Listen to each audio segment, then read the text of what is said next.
was pregnant, I was always like, what do contractions feel like? You hear they're like not good at all. And people were saying they're just a lot worse than period cramps.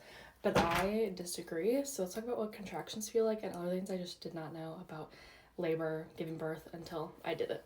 I only had Pitocin contractions, unfortunately, and I had them for about 8 hours until I got that epidural, because after 8 hours of Pitocin contractions, I was literally at a 4 centimeters. So I was like, no more thanks. I had no idea I would feel them that much in my back, honestly. The back was worse. Imagine like period cramps times 100 plus gas pains times 100 plus aching, tightening, all that in the front and in the back. It got to a point where it's like you literally cannot talk. You feel like you can't breathe. Honestly, no regrets with getting that epidural. But yeah, I know people dilate at different times, but I didn't realize I could be having cramping for 8 hours plus be in labor for 8 hours before that and literally only be at a 4. I did not know it could take literally so long, because I think I heard, oh, about every hour you'll dilate about a centimeter. No. I went into giving birth with the idea, I don't want that epidural, but if I need to get it, I will.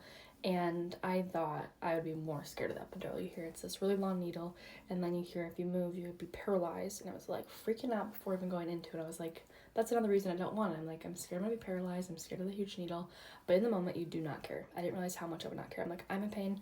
Give it to me. The nurses didn't tell me what was going on when something was wrong. At one point, some machines were beeping, nurses and people come running in trying to do stuff, and no one was telling me what was going on. I figured if something went wrong, they'd be like, okay, this is what's going on.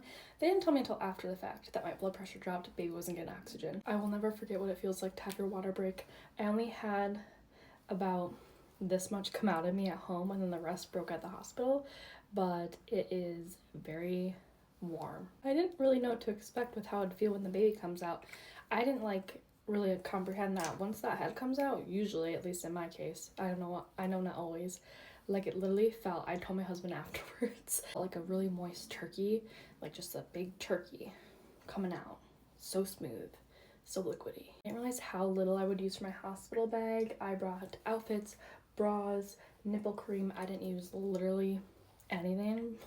I think I changed outfits once. I did put a little makeup on because I was going to take some pictures, but I brought that fan, and it just, all of a sudden, I went from like a 7 to a 10 really fast, and I didn't have time to get my labor comb and my fan put out or nothing. Like, I brought a blanket and pillow, I think I just used what they have.